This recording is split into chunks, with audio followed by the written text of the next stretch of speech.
perubahan yang menyentuh tidak hanya perusahaan di industri tertentu, di bidang tertentu, tidak hanya perusahaan teknologi, tapi intinya perubahan yang sifatnya global gitu, seperti tadi contoh-contoh yang sudah saya sampaikan sebelumnya. Iya, bismillahirrahmanirrahim. Assalamualaikum warahmatullahi wabarakatuh. Selamat pagi semuanya, salam sejahtera. Semoga semuanya dalam keadaan sehat walafiat ya, dimanapun Anda berada. Pertama-tama yang saya hormati Pak Rohman nih, selaku Direktur Perta-ABI, kawan lama saya juga. Semoga bisa silaturahmi lagi dalam waktu dekat ya Pak Rohman. Kemudian yang saya hormati juga Pak Tommy, selaku Sekjen Perta-ABI ya dalam hal ini. Kemudian Pak Pungki, Pak Rosmana gitu ya, selaku rekan-rekan speaker di acara pagi ini, dan para tamu undangan sekalian gitu ya, dimanapun Anda berada. Sekali lagi semoga semuanya dalam keadaan sehat walafiat. Saya ucapkan terima kasih kepada Perta-ABI, kepada ExxonMobil Lubrikan Indonesia, panitia sudah memberikan kesempatan bagi saya untuk sharing di acara yang sangat baik ini gitu ya. Jadi ini sebenarnya kalau secara materi dari saya lebih banyak sharing tentang tadi kalau Pak Tommy sebutkan ya dari perspektif inkubasi digital gitu.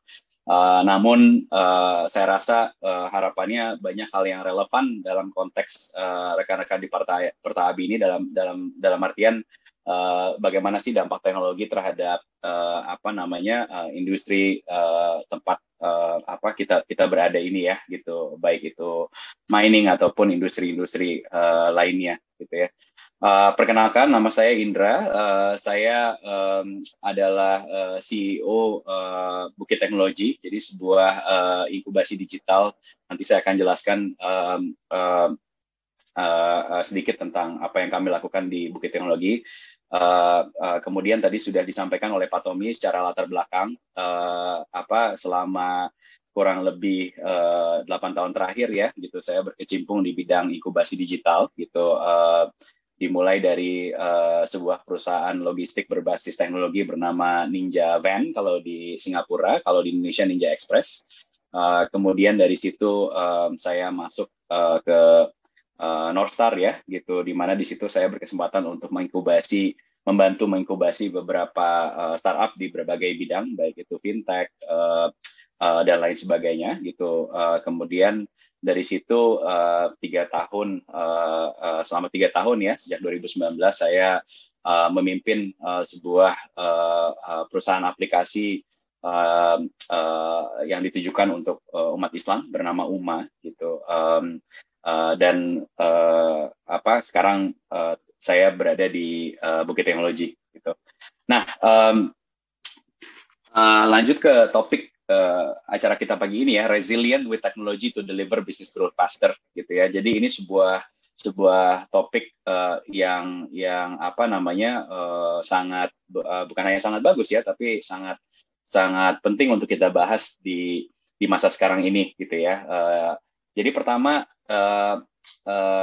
yang saya tertarik untuk bahas dulu adalah apa sih arti kata resilient gitu. Apa pemahaman kita tentang apa yang dimaksud dengan resilient dan kenapa dari situ semua bisnis itu penting ya untuk bisa resilient gitu. Jadi saya langsung aja ambil dari kamus ya gitu. Jadi saya ambil dari dua kamus yang cukup terkenal gitu, Oxford Language dan Merriam-Webster ya. Sebenarnya bisa diambil dari sumber manapun.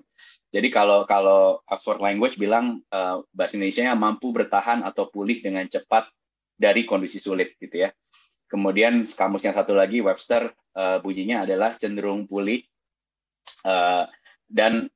cenderung pulih dari atau mudah menyesuaikan diri dengan kemalangan atau perubahan gitu. Jadi kesimpulannya dari dua sumber ini, kalau kita simpulkan ya, kata kuncinya apa saja gitu ya. Saya tarik ya, mampu bertahan dari garis miring menyesuaikan diri gitu ya, dengan yang satu kondisi sulit gitu, titik beratnya yang satu perubahan gitu. Jadi saya rasa dalam hal ini gitu ya, resilient itu artinya ya kita mampu beradaptasi gitu ya, mampu beradaptasi, mampu menyesuaikan diri dengan kondisi sekitar, dengan perubahan zaman gitu ya. Apa yang dimana apa namanya apa pada kenyataannya gitu ya, dengan perkembangan zaman yang sudah semakin pesat ini khususnya secara teknologi gitu, apa kalau berbicara perubahan sifatnya itu sudah hitungannya bukan hanya harian gitu, bahkan hitungannya jam, menit ataupun detik gitu ya, saking cepatnya perubahan di masa sekarang ini gitu. Nah, kalau kita berbicara dunia internet dan teknologi gitu ya, saya sedikit ingin merekap gitu secara simpelnya ya gitu. Bagaimana sih teknologi dan internet itu sudah berevolusi, sudah berkembang gitu. Jadi ada yang disebut dengan web 1.0 gitu. Jadi web 1.0 ini adalah yang dianggap sebagai permulaan zaman itu menjadi seperti sekarang ini gitu ya, yang dimana pada titik web 1.0 ini ibaratnya awal internet gitu ya, awal internet gitu. Jadi pada waktu itu mungkin banyak rekan-rekan di sini yang masih ingat zaman di mana untuk mengakses internet itu masih menggunakan teknologi yang namanya dial up ya gitu, menggunakan jaringan telepon gitu. Kemudian dari situ barulah bermunculan website ya. Pada awalnya mayoritas itu adalah website dan sifatnya itu satu dimensi gitu, artinya hanya sebatas website tempat orang bisa mencari informasi gitu ya, membaca, tapi hanya sampai situ saja gitu. Dari situ baru berkembang awal-awalnya ada email gitu ya. Mungkin banyak juga di antara rekan-rekan di sini yang dulu sempat menggunakan yang namanya Hotmail gitu sebelum zaman sekarang adanya Google gitu ya. Mungkin bahkan sekarang masih ada yang pakai Yahoo, belum bisa move on dari Yahoo ya gitu. MIRC, kemudian sampailah ke BlackBerry gitu ya. Nah, dari situ yang dianggap sebagai fase web 2.0 adalah di sekitar tahun 2004 gitu ya, di mana pada titik itu yang dianggap sebagai simbol web 2.0 itu adalah diketemukannya yang namanya iPhone gitu. Jadi Apple meluncurkan smartphone pertama gitu ya, smartphone pertama yang dimana fungsi telepon itu tidak hanya lagi hanya untuk telepon saja gitu, tapi dengan smartphone itu jadi lebih banyak hal yang bisa dilakukan gitu. Nah dari situlah semenjak itulah gitu ya perkembangannya yang kita tahu per hari ini gitu ya, kalau berbicara web 2.0 gitu sampai dengan ada Facebook jadi perusahaan yang mendunia gitu ya, kemudian kalau messaging jadi ada WhatsApp gitu, bahkan sampai sekarang ini sudah mulai besar juga teknologi VR ya gitu, virtual reality gitu. Nah, kemudian dari web 2.0 gitu, yang dimana sebenarnya kita sekarang ini sedang masa transisi ya, dari web 2.0 masuklah ke jadi web 3.0. Beberapa rekan-rekan di sini ada yang mengenali nih wajah yang saya tampilkan di web 3.0 ini ya gitu. Jadi di web 3.0 ini itu memang ada peralihan dari yang tadinya hanya sebatas atau memang sudah sampai ke tadi teknologi smartphone ya dalam genggaman gitu. Nah, dengan web 3.0 ini ada semacam alternate universe gitu ya. Jadi ada semacam alam semesta yang tidak fisik gitu, tapi mungkin bisa dibilang mencerminkan dunia fisik gitu. Nah, inilah yang dimaksud dengan meta gitu ya. Nah, kalau kita perhatikan gitu, yang namanya metaverse ini khususnya gitu ya, terakselerasi secara growth-nya, secara speed penyebaran secara luasnya gitu, adalah semenjak pandemi gitu ya. Jadi memang berkahnya pandemi, positifnya pandemi ini selama 2 tahunan ya gitu adalah mengakselerasi adopsi digital gitu ya, mengakselerasi adopsi digital. Bahkan kalau berbicara dunia digital gitu, dunia startup digital gitu, pandemi ini semacam katalis memfilter kalau bicara inkubasi digital atau startup gitu, perusahaan mana yang memang paling tahan banting gitu. Jadi kalau tadinya berbicara sebelum pandemi ya gitu, katakanlah 5 sampai 10 tahun sebelum pandemi gitu, di mana banyak bermunculan startup, kemudian sangat terkenal ya konsep bakar duit gitu ya. Jadi contoh paling simpel misalnya teknologi payment gitu ya, payment digital gitu, banyak sekali marak cashback di mana-mana gitu ya, yang dimana intinya adalah si perusahaan tersebut mengeluarkan duit yang banyak untuk akuisisi pengguna gitu. Nah, pandemi ini menyaring itu semua gitu. Jadi dengan kata lain pandemi ini menjadi sebuah media gitu ya, sebuah media di mana perusahaan-perusahaan startup dan digital ini disaring gitu, dan membuktikan yang mana yang paling bisa survive di kondisi yang paling sulit sekalipun gitu. Nah, jadi tadi kembali lagi paralel di Web 3.0 ini juga disitulah metaverse mulai berkembang gitu ya. Apalagi karena kondisinya kan kita WFH gitu ya, banyak sekali di rumah, interaksi dengan orang murni digital gitu. Nah, jadi percepatan perkembangan metaverse atau metaverse menjadi lebih dikenal gitu secara dunia gitu. Itu terjadi khususnya pada saat pandemi gitu. Termasuk kalau kita bicara teknologi blockchain, Bitcoin ya gitu, bahkan sampai dengan NFT yang dimana si tokoh satu kita ini Everyday Gozali ya gitu, tidak menyangka gitu, dulu gitu kita tidak bayangkan ada seseorang yang sesimpel selama 5 tahun hidupnya mengambil selfie foto diri sendiri, kemudian singkat cerita dia kompilasi lah foto itu, dia pasang di platform NFT yang bernama OpenSea gitu. Kemudian dia bisa mendapatkan 1,5 M gitu ya. Jadi itulah masa depan yang dulu kita hanya lihat di film-film gitu. Sekarang kita sudah sampai di sini gitu. Bahkan sangat besar kemungkinannya akan jauh lebih berkembang dari yang kita sudah lihat per hari ini gitu ya. Nah, semakin dalam lagi kalau bicara metaverse gitu, dan bukti menunjukkan bahwa metaverse ini adalah sesuatu yang akan terus berkembang. Sudah banyak sekali perusahaan-perusahaan yang melibatkan dirinya di dalam pengembangan ekosistem metaverse gitu. Dan ini bicaranya dari mulai perusahaan-perusahaan yang nama-namanya sudah kita kenal sehari-hari sampai dengan perusahaan-perusahaan baru. Jadi tidak hanya perusahaan rintisan sebenarnya yang mulai masuk ke dunia metaverse gitu, tapi perusahaan yang sifatnya itu sudah ada berpuluh-puluh tahun bahkan gitu.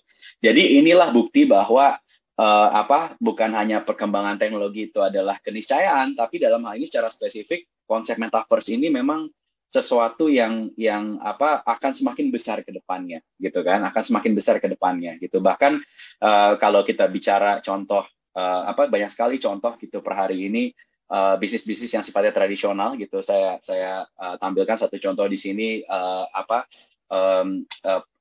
perusahaan yang bergerak di bidang fashion ya, Gucci gitu ya. Bahkan mereka pun meluncurkan yang namanya NFT gitu.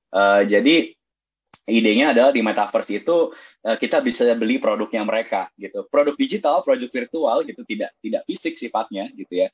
Tapi banyak dari perusahaan ini yang sedang menggodok bagaimana mengkorelasikan antara barang di dunia fisik, di dunia nyata dengan barang di dunia digital gitu. Jadi sebegitunya gitu. Kenapa, kan pertanyaannya adalah kenapa sih perusahaan-perusahaan ini mau menginvestasikan gitu ya, mau mengeluarkan sumber daya, resource untuk masuk ke metaverse gitu. Berarti kan ini sesimpel ya gitu, bukti bahwa metaverse itu bukan sesuatu yang bisa dianggap ringan gitu ya. Jadi semua pihak di dunia melihat ini adalah the way of the future, masa depan akan seperti ini, maka bagaimana caranya kita bisa terlibat di dalam situ gitu ya. Nah, kemudian dari situ berarti apa artinya gitu ya? Intinya adalah pada prinsipnya satu-satunya variabel yang konstan dalam hidup itu adalah perubahan gitu. Jadi the only constant in life is change itself gitu. Jadi artinya apa gitu ya? Hari demi hari ini ya memang kondisi itu berubah, dan pertanyaannya adalah bagaimana kita menyikapi perubahan itu gitu. Dan perubahan ini yang dimaksud yang menyentuh tidak hanya perusahaan di industri tertentu, di bidang tertentu, tidak hanya perusahaan teknologi, tapi intinya perubahan yang sifatnya global gitu, seperti tadi contoh-contoh yang sudah saya sampaikan sebelumnya gitu ya. Nah, saya ambil satu perspektif ya gitu. Jadi beliau ini Peng Ong ya gitu, bisa di Google oleh teman-teman. Beliau adalah pendiri sebuah venture capital yang cukup terkenal di Asia Tenggara gitu, bahkan dianggap sebagai venture capital pertama di Asia Tenggara yang modelnya itu seperti Silicon Valley gitu ya. Jadi agak mundur sedikit, awalnya itu sebelum beliau mendirikan Mongsil ini, beliau sukses mendirikan beberapa perusahaan yang kalau di-combine itu penjualannya, perusahaan ada 3 perusahaan ya, Match.com, Accentuate, dan Interwoven gitu. Memang perusahaan teknologi ya. Kalau di-combine per hari ini revenue-nya itu 1 billion ya, 1 miliar dolar gitu ya per tahun gitu. Nah, jadi beliau dianggap sebagai legend gitu ya di dunia inkubasi, di dunia venture capital. Nah, beliau berbicara di sebuah podcast ya gitu. Ini bisa teman-teman simak di Spotify gitu. Jadi bahasanya beliau seperti ini. Pada dasarnya ekonomi bidang jasa di Asia Tenggara yang dimana ukurannya adalah $1,5 triliun Amerika Serikat gitu ya, diambil alih oleh perusahaan teknologi. Jadi artinya apa? Perusahaan teknologi tidak membuat teknologi yang memungkinkan bagi perusahaan jasa menjadi lebih efisien gitu. Jadi yang terjadi adalah perusahaan teknologi sebenarnya adalah perusahaan jasa yang menggunakan teknologi untuk bersaing dengan orang-orang jadul, dia bilang gitu. Jadi secara efektif perusahaan teknologi mengambil alih dan menghancurkan banyak bisnis dengan menjadi jauh lebih efisien, dia bilang. Bisnis lama yang tidak efisien akan mati gitu. Nah, ini adalah perspektif dari seseorang yang kalau teman-teman rekan-rekan di sini lihat di websitenya Mongsil ya gitu, beliau berinvestasi di banyak sekali perusahaan teknologi di berbagai bidang, termasuk salah satunya adalah beliau investor awal di Ninjavan, perusahaan tempat saya bekerja sebelumnya ya gitu. Jadi beliau khususnya pada waktu itu adalah salah satu mentor saya gitu ya. Jadi cara beliau melihat dunia ini sudah sangat luas gitu, dan bahkan cara beliau melihat masa depan dalam kaitan dengan teknologi juga sudah cukup kaya gitu ya. Nah, jadi tapi poinnya adalah gitu, memang secara kenyataannya gitu, seperti yang beliau sampaikan ini gitu ya, perusahaan-perusahaan yang perusahaan-perusahaan teknologi yang lahir beberapa tahun terakhir ini gitu, pada intinya itu memang kalau menurut beliau bahasa kasarnya akan menggantikan perusahaan-perusahaan lama yang tidak bisa beradaptasi dengan perubahan gitu. Jadi kalau kita kembali ke kata resilient tadi gitu ya, bagaimana perusahaan-perusahaan jadul itu mampu untuk beradaptasi dengan perubahan, mengadopsi teknologi, akan sangat berdampak pada keberlangsungan perusahaan tersebut gitu. Karena pada intinya banyak sekali perusahaan teknologi zaman sekarang yang jauh lebih efisien. Artinya mereka karena dimulai dari nol ya gitu, dan langsung mengadopsi teknologi gitu kan, tidak padat karya dan lain sebagainya, yang pada esensinya adalah menggantikan banyak dari perusahaan-perusahaan yang usianya sudah lebih lama dan pada masanya sudah jauh lebih besar, tapi karena belum bisa mengadopsi teknologi dengan baik, maka mereka kalah saing gitu. Nah, itulah letak dalam hal ini perusahaan tempat saya berada ya, Bukit Teknologi gitu, positioning kita gitu. Jadi dengan kata lain, apa sih yang menjadi visi dan misi kita di Bukit Teknologi atau BTech ya gitu. Jadi sesimpel secara sederhananya, kita ini baru di tahap awal sebenarnya kalau bicara adopsi teknologi dalam kaitannya dengan bagaimana teknologi itu sudah berkembang sampai sejauh ini dan bagaimana teknologi akan terus berkembang ke depannya gitu. Jadi BTech ini didirikan sebagai perusahaan inkubasi digital yang memang difokuskan untuk perusahaan-perusahaan yang seperti Mining contohnya gitu ya, utamanya yang memang proses-prosesnya itu sudah sama gitu ya, seperti itu selama bertahun-tahun gitu, atau dengan kata lain gitu, atas dasar bahwa sesimpel teknologi itu bisa membuat segala sesuatu itu lebih efisien, bisa membuat banyak sekali hal itu jauh lebih efisien gitu.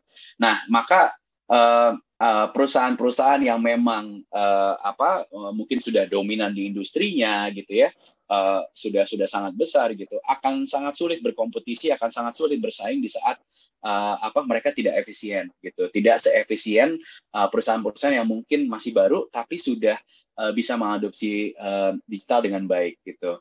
Nah, jadi dalam hal ini keberadaan kami ini adalah untuk membantu sebenarnya perusahaan menjadi lebih efisien, sehingga kita dapat bersama-sama meningkatkan nilai gitu ya, nilai bagi para khususnya pemangku kepentingan seperti pemegang saham dalam hal ini ya gitu. Jadi si perusahaan bisa mendapatkan hasil operasional, hasil keuangan yang terbaik gitu, yang bisa membuat mereka resilient gitu ya di masa sekarang ini. Nah, kalau berbicara approach, bagaimana sih cara pandang kita di Bitek gitu terhadap bagaimana kita akan menyikapi proses untuk membantu perusahaan bisa menjadi lebih efisien. Cara simpelnya adalah prinsip yang kami anut itu customer centric gitu. Jadi kita fokus ke inti dari apa yang perlu yang diperlukan oleh masing-masing customer kita gitu. Nah, dari situ kita coba berinovasi, mengembangkan solusi untuk bisa membuat ya tadi objektif efisiensi itu bisa tercapai. Nah, secara step atau secara pendekatan itu kita mulai step by step ya gitu. Jadi kita pahami dulu target segmennya, kebutuhan customernya gitu. Terus apa dari yang kita punya itu yang bisa memberikan nilai tambah gitu ya. Terus kemudian kita understand competitive positioning, baik secara solusi yang terkait maupun competitive positioning dari perusahaan tersebut gitu di industrinya mereka masing-masing. Dari situ kita develop value proposition-nya gitu ya. Kita tes, kemudian kita execute dan implement gitu. Secara simpelnya adalah seperti itu. Nah, oleh karena itu pada prinsipnya di Bitek ini gitu ya, kita berupaya untuk berinovasi yang dimana dasarnya itu adalah kondisi, jadi kondisi dari perusahaan tersebut, kondisi makro gitu ya, kondisi di industri dan lain sebagainya. Kemudian basis kedua adalah kompetisi, gitu, bagaimana competitive landscape di industri tempat si perusahaan tersebut berada, dan terakhir adalah perkembangan teknologi yang tadi itu, gitu. Jadi teknologi mutakhir atau teknologi terkini apa yang bisa diimplementasikan dalam konteks efisiensi yang bisa dijalankan di perusahaan tersebut gitu. Nah, ini sebenarnya saya mau sedikit menggugah ini ya pikiran kita bersama gitu. Prinsip kentang versus telur gitu ya. Mungkin beberapa teman-teman sudah pernah melihat ini sebelumnya gitu. Jadi pada prinsipnya kalau kita bicara air mendidih gitu ya, kita masukkan kentang sama telur gitu.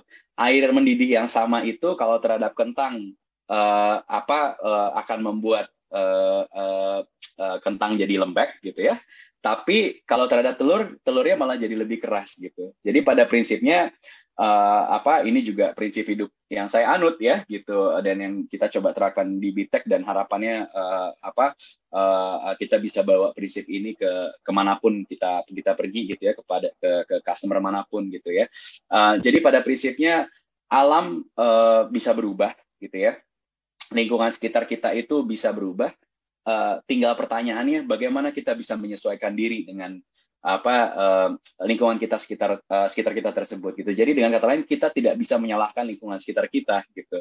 Tapi kemampuan kita untuk beradaptasilah dan menyesuaikan dirilah itu yang akan membuat apakah kita akan survive atau tidak dalam hal ini gitu. Jadi kalau bahasa Inggrisnya, it's what you are made of and it's not the circumstances gitu. Nah, berikutnya, ini juga salah satu mentor saya secara tidak langsung ya. Mungkin beberapa rekan-rekan di sini tahu beliau, Kobe Bryant. Sayangnya sudah tidak ada gitu. Beliau meninggal kecelakaan di usia masih muda. Kobe Bryant dianggap sebagai salah satu atlet yang terbaik di dunia gitu. Bukan hanya di bidangnya dalam hal ini basket gitu ya, tapi secara umum gitu. Nah, beliau itu sepanjang hidupnya itu memegang prinsip namanya Mamba mentality ya, nah, mentalitas Mamba gitu. Kalau penggemar basket pasti sudah paham gitu dengan Mamba mentality-nya beliau. Jadi ini saya ambil dari berbagai macam seminar ya, talk show yang beliau pernah isi gitu. Jadi ada beberapa poin yang menurut saya tuh relevan ya untuk kita implementasikan dalam kehidupan kita sehari-hari gitu, baik secara personal maupun secara profesional gitu bagi perusahaan gitu. Pertama adalah beliau bilang cara terbaik untuk membuktikan nilai Anda adalah dengan bekerja, belajar, menyerap menjadi spons gitu. Selalu kembangkan potensi Anda gitu. Jadi beliau yang sudah pemain basket yang jago sekalipun gitu, ibaratnya bahasanya, beliau selalu menerapkan ke dalam diri beliau bahwa saya harus menjadi lebih baik setiap hari gitu. Nah, bagaimana caranya? Saya harus bekerja keras, belajar, menyerap gitu sebanyak-banyaknya, selalu mengembangkan potensi saya gitu kan. Nah, kemudian kedua, beliau juga bilang ya tadi sebenarnya masih sama ya, get better every single day, jadilah lebih baik setiap hari gitu. Nah, dan yang dimana mindset beliau ini, proses untuk menjadi lebih baik setiap hari itu adalah proses pencarian yang konstan gitu, pencarian tanpa batas gitu. Jadi dia bilang teruslah cari hal-hal untuk dipelajari, amati, jangan pernah berhenti belajar gitu ya. Kalau kita di umat Islam gitu ada namanya tolabul ilmi gitu ya, selamanya kita belajar gitu selama kita ada di dunia ini gitu. Nah, terakhir yang sangat-sangat menurut saya relevan gitu kalau kita terapkan dalam konteks di perusahaan kita masing-masing adalah mentalitas di mana dia bilang ke diri dia sendiri, saya akan melakukan sesuatu dalam 20 tahun ke depan yang lebih baik dari 20 tahun terakhir ini gitu. Jadi time horizon atau rentang waktu pikirannya dia itu jauh gitu. Dia rekap 20 tahun terakhir, dia bilang apa yang saya bisa lakukan yang lebih selama 20 tahun ke depan yang lebih baik dari 20 tahun ke belakang gitu. Kalau penggemar basket yang apalagi penggemarnya beliau ya, saya yakin tahu setelah beliau pensiun gitu, beliau bikin sebuah animasi namanya Dear Basketball, yang dimana animasi tersebut memenangkan piala Oscar ya gitu.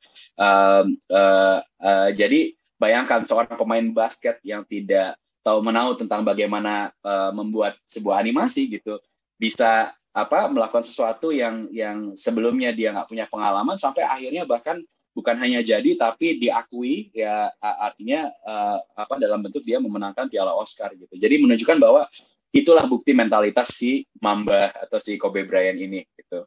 Nah, di akhirnya kesimpulan saya gitu ya, tadi gitu